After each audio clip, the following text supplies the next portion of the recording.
रोशन जीवन के अंतिम पड़ाव में था, इसलिए वह तीर्थ यात्रा पर जाना चाहता था।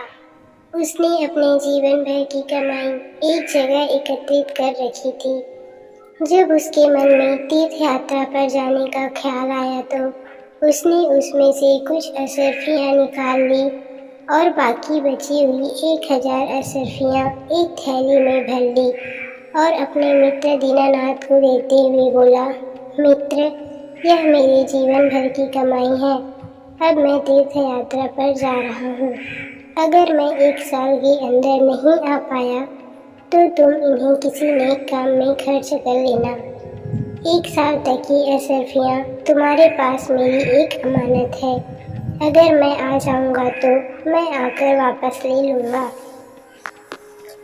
दीनानाथ ने कहा, आप चिंता ना करें, मैं आपकी ये अमानत संभाल कर रखूँगा। आप बिना चिंता किए आराम से तीर्थ यात्रा पर चले जाइए। दीनानाथ की बात पर यकीन कर रोशन चला गया।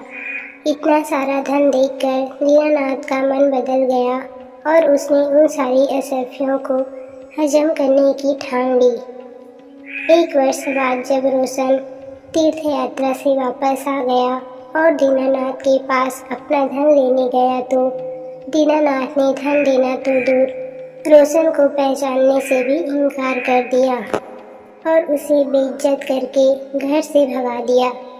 बेचारा गरीब रोशन अपने दोस्त की इस हरकत पर यकीन ही नहीं कर पा रहा था, लेकिन रोशन ने भी हार नहीं मानी और अपना धन दीनानाथ से लेने के लिए उसने बादशाह अकबर के दरबार में न्याय के लिए गुहार लगाई।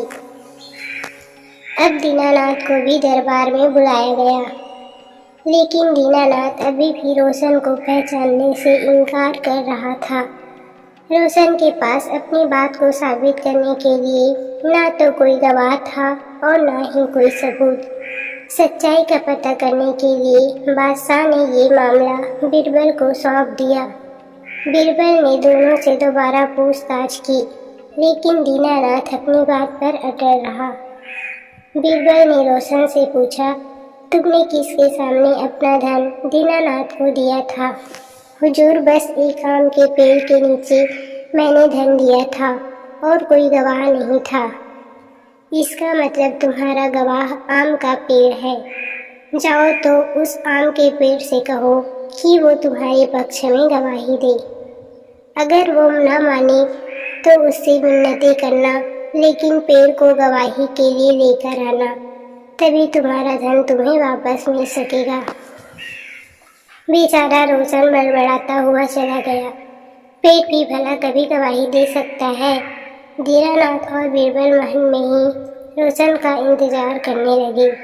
जब कुछ समय गुजर गया तो बीरबल बोला, अब तक तो रोशन आम के पेड़ के पास पहुंच गया होगा और उससे मिन्नतें कर रहा होगा।